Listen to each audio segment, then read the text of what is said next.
Hello दोस्तों, नमस्कार। आज हम बात करेंगे बिहारी के बारे में। बिहारी ऐसे कवि हैं, ऐसे रीति सिद्ध कवि हैं, हर एग्ज़ाम में ये साथ निभाते हैं। यानी कि हिंदी साहित्य का कोई भी पेपर देने आप चले जाइए, वहाँ बिहारी का प्रश्न आपसे ज़रूर ही पूछा जाएगा, अनिवार्य रूप से पूछा जाएगा। चलिए बात कर लेते हैं बिहारी की। तो बिहारी का जन्म सबसे पहले जानते हैं। एक मजबूत तथ्य ये पेपर में आ जाता है मिलान करने के लिए। तो 1595 ईस्वी में इनका जन्म हुआ था। 1595 ईस्वी याद रखिएगा। इनके जन्म के बारे में एक दोहा भी है, आपको पता होगा कि जन्म ग्वालियर जानिए खंड बुंदेले लाल, तरुणाई आई सुखद मथुरा बसी ससुराल।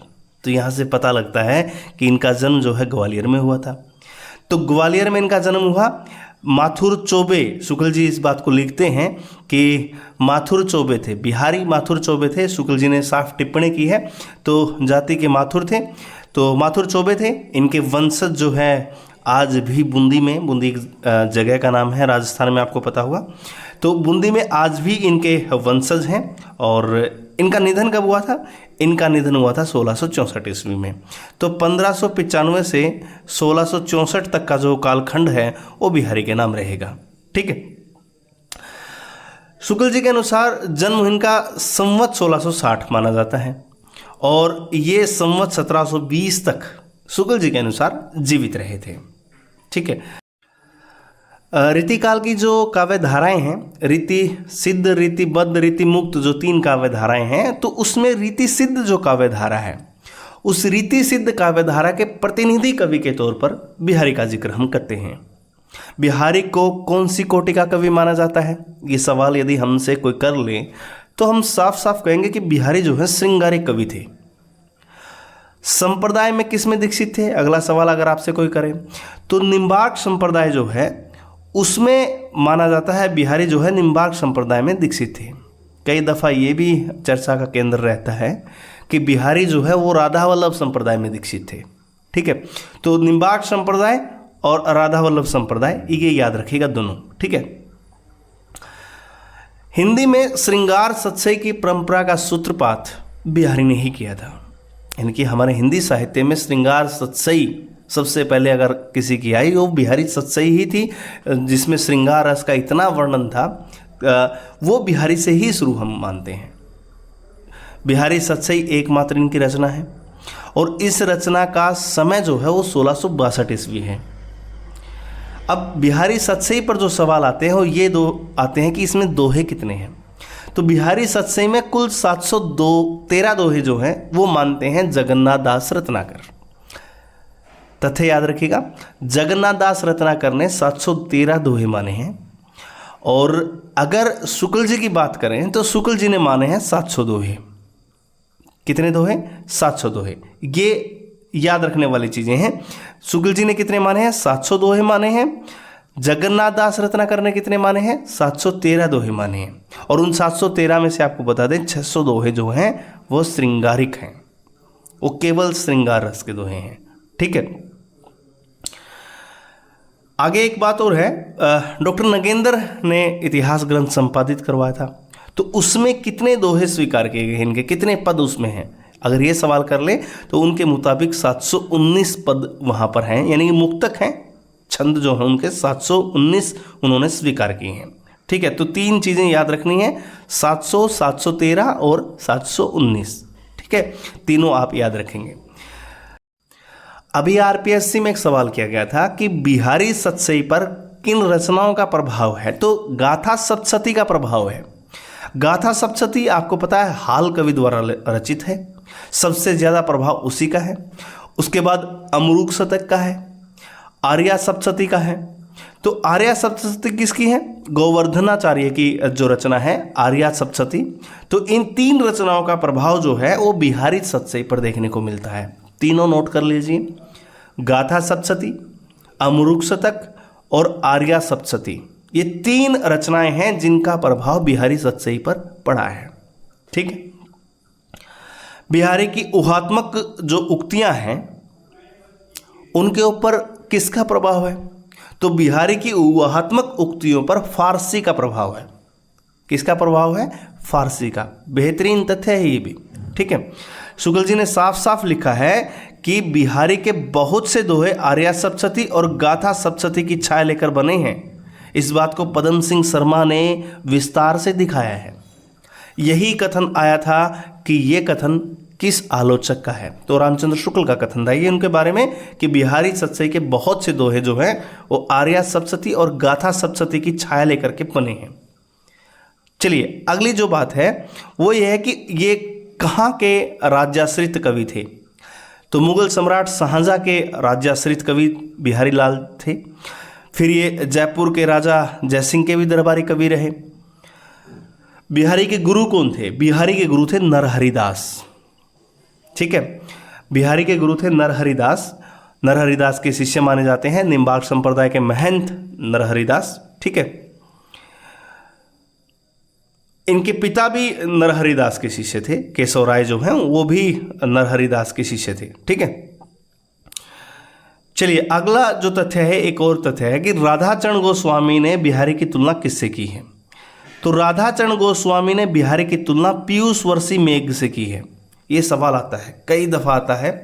ये ओडिशा में सवाल किया गया था कि बिहारी की तुलना पीयूष वर्षी मेघ से किस आलोचक ने की है। तो ये की थी पीयूष वर्षी मेघ से तुलना राधाचरण गोस्वामी ने। ठीक है, तो ये तथ्य आप याद रखिएगा। बिहारी की तुलना पीयूष वर्षी मेघ से किसने की है? राधाचरण गोस्वामी ने। बिहारी ने अपनी सतसई संवत 1719 यानी कि 1662 में समाप्त की थी। ये ऊपर ही हम बात कर चुके हैं। एक दोहा मिलता है और वो दोहा ये बताता है कि इस रचना के बारे में कि उन्होंने समाप्त जब की थी, लिखा उन्होंने साहब, संवत ग्रह शशि जल्दी छिति तिथि छठ बांसर चंद चैत मास पख कृष्ण में पूर्ण आनंद कर। इसका मतलब साफ साफ ये है कि चैत मास कृष्ण पक्ष, इसमें उन्होंने ये रचना जो है समाप्त कर दी थी। ठीक है, चलिए आगे बात करते हैं। बिहारी ने एक दोहे में अपने पिता केशव राय को कृष्ण के गुणों के समान साम्य बता करके वंदना की है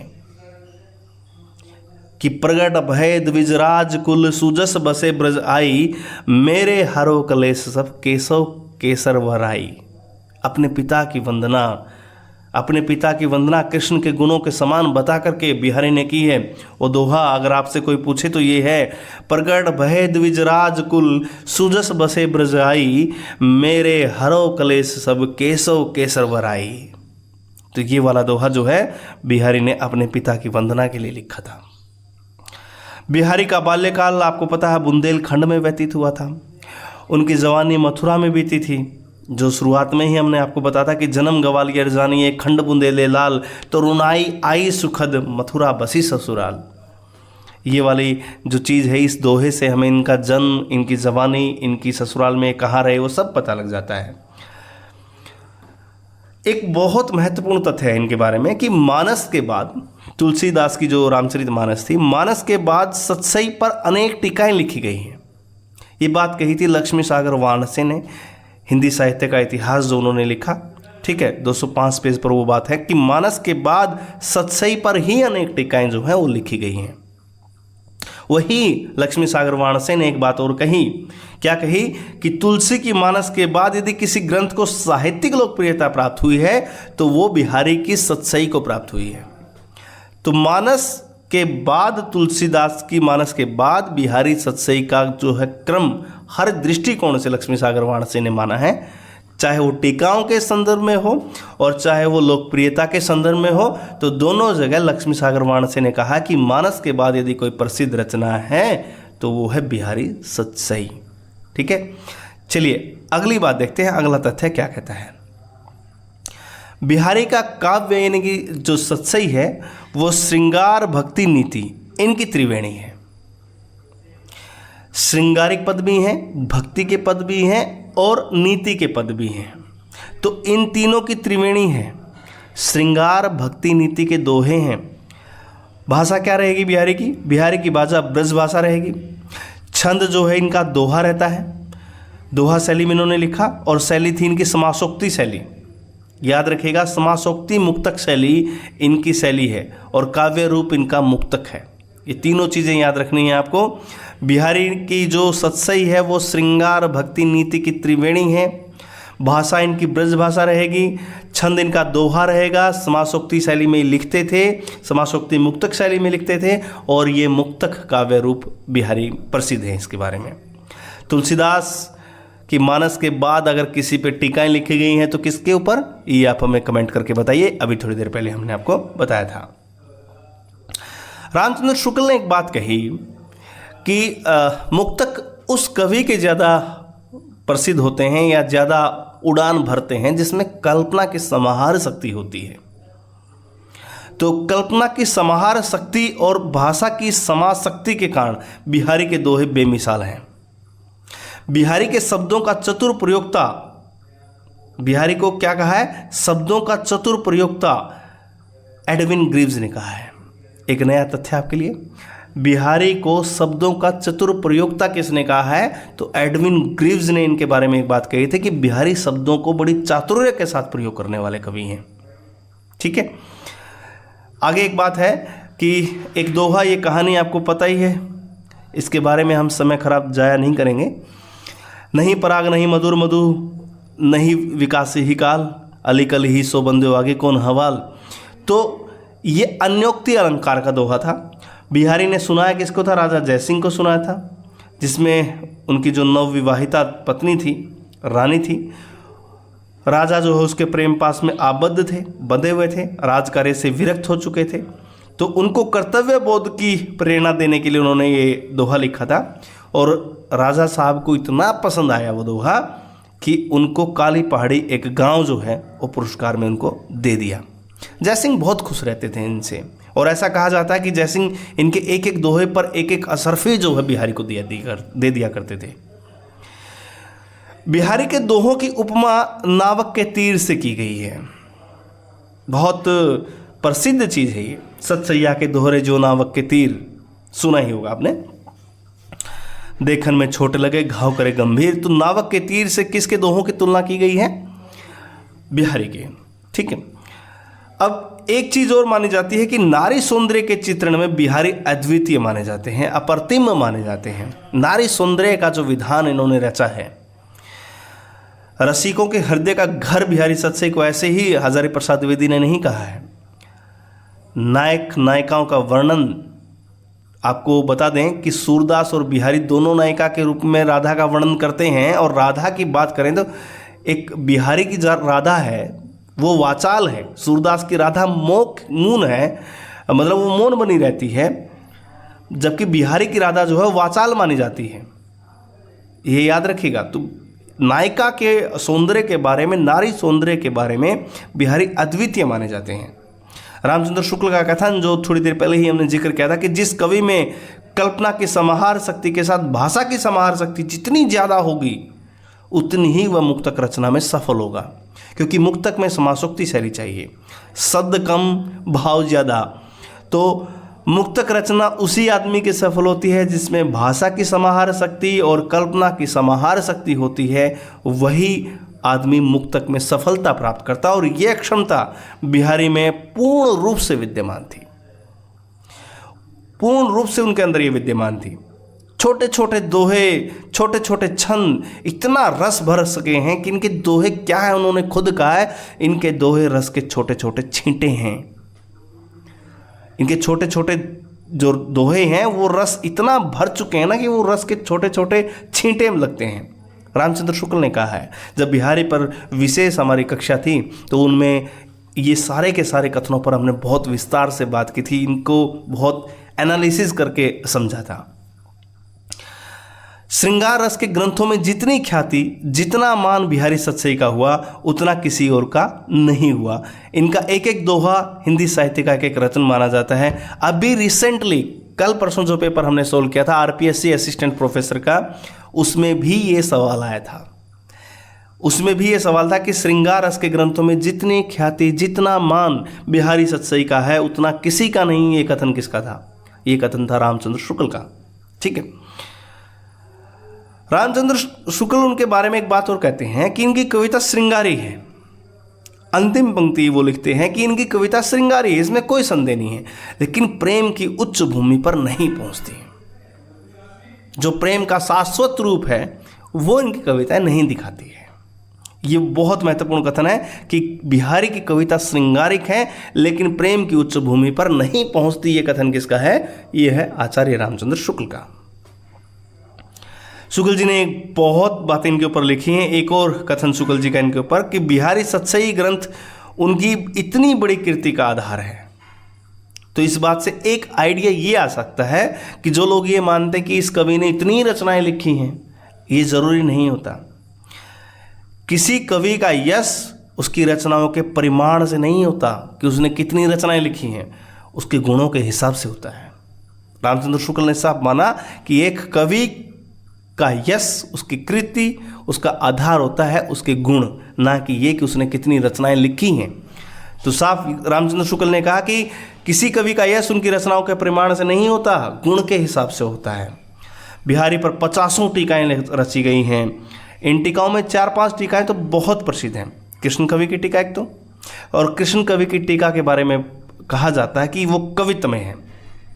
किस में है? कवित्व में है।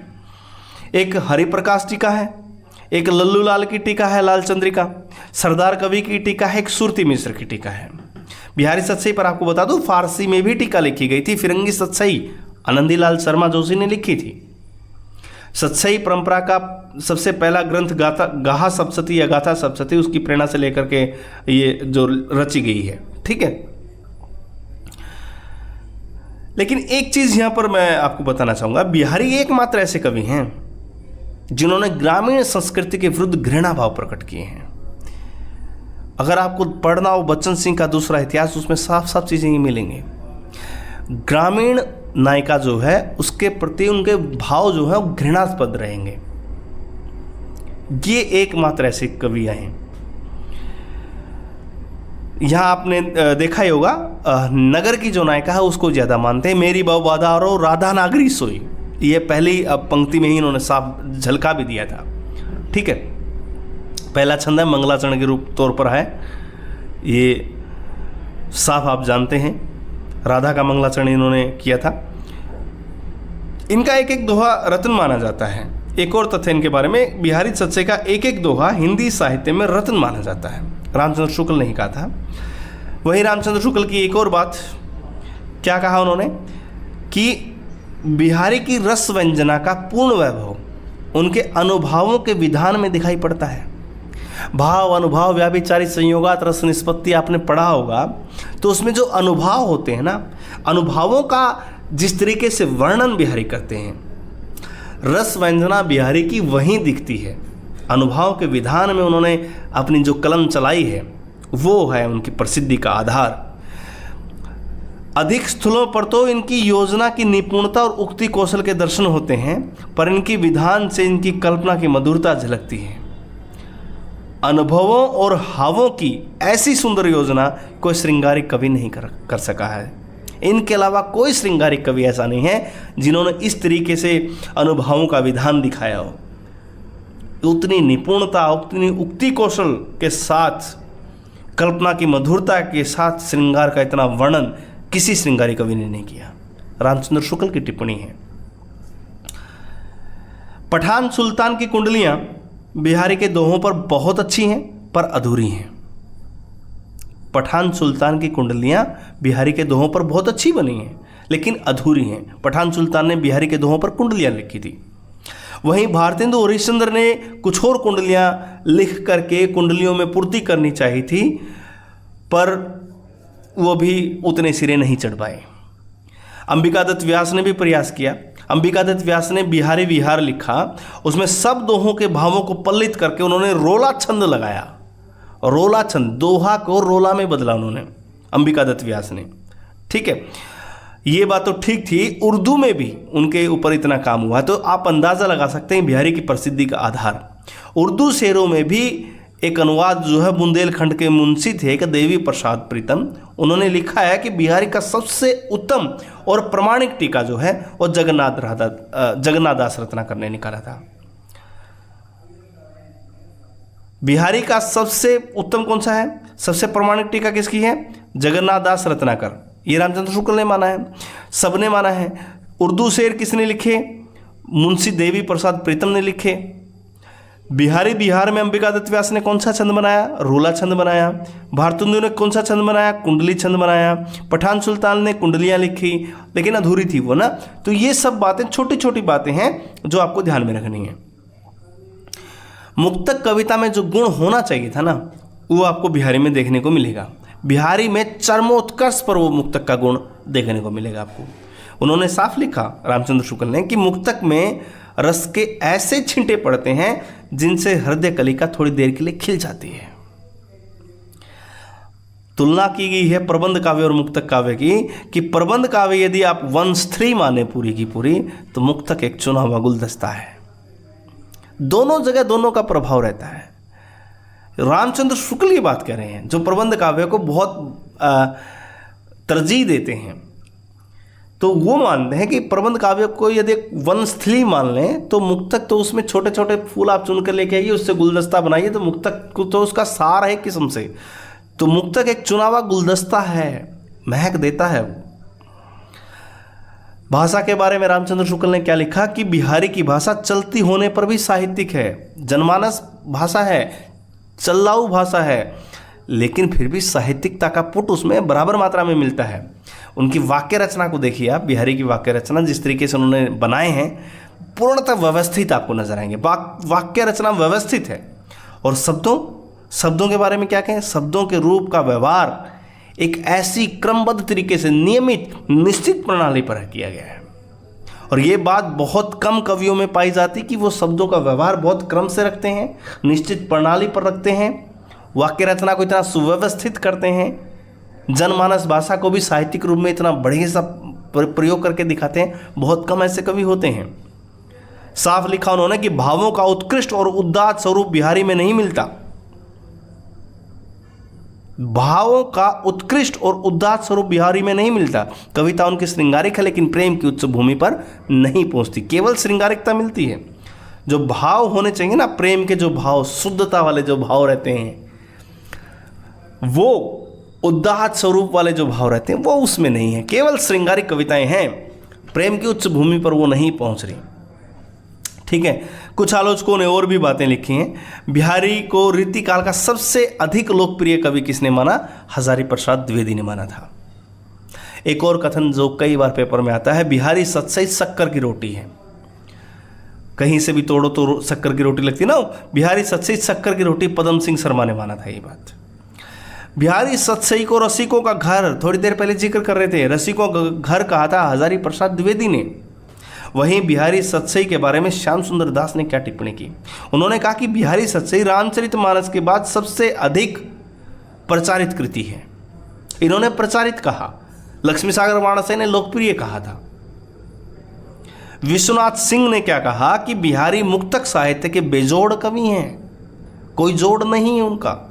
मुक्तक साहित्य में बेजोड़ कवि बिहारी हैं, विश्वनाथ सिंह ने माना।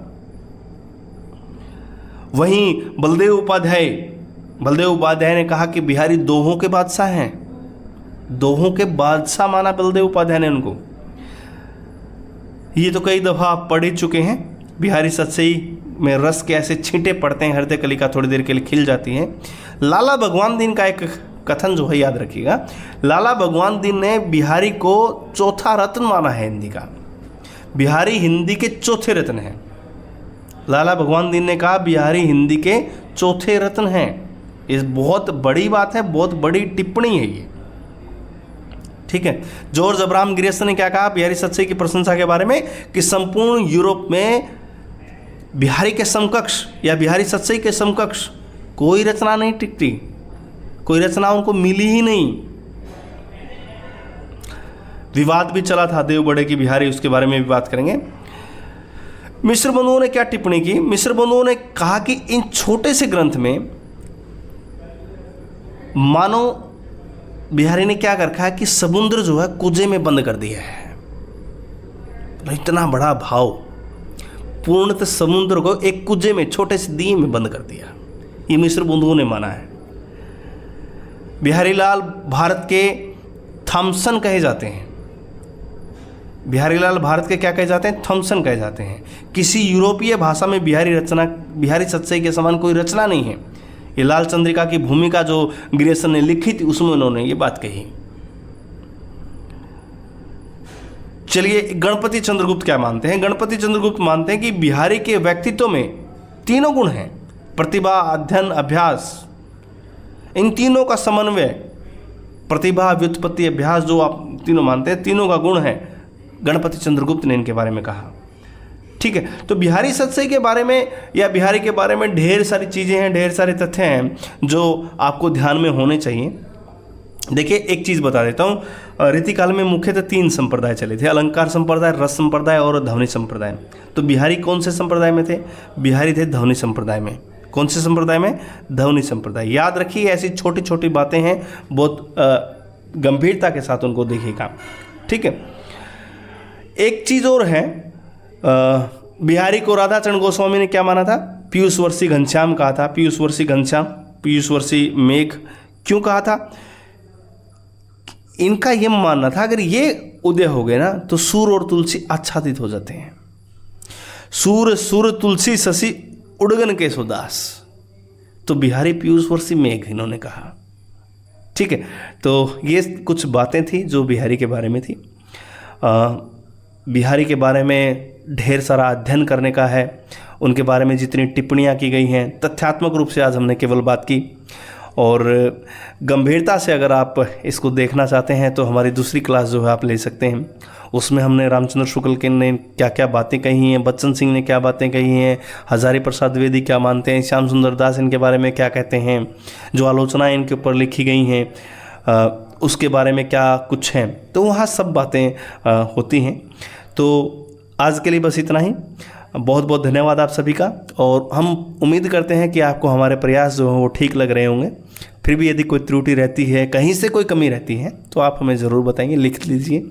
अपने आप में संपूर्ण कोई नहीं होता, आपको पता है। एक छोटे छोटे प्रयास जो है मिल करके पढ़ने के, हम कभी ये भी नहीं कहते कि हम क्लास कर रहे हैं, ऐसा कभी हमने नहीं कहा। और हम यही कहते हैं कि सब मिल करके आपस में डिस्कस करते हैं। जहाँ कुछ बातें हमें पता लगे हम आपके साथ साझा करने की कोशिश करते हैं। अगर आपको कुछ अलग सी बातें मिलती हैं तो आप हमारे साथ साझा करिए। मिल बांट करके आगे बढ़ने का प्रयास सबका होना चाहिए। ठीक है, तो पढ़ते रहिए, लिखते रहिए। हम ईश्वर से कामना करते हैं कि जल्द आपको एक कामयाबी के शिखर पर पहुंचाएं। बहुत बहुत धन्यवाद आप सभी का। थैंक यू, धन्यवाद, नमस्कार।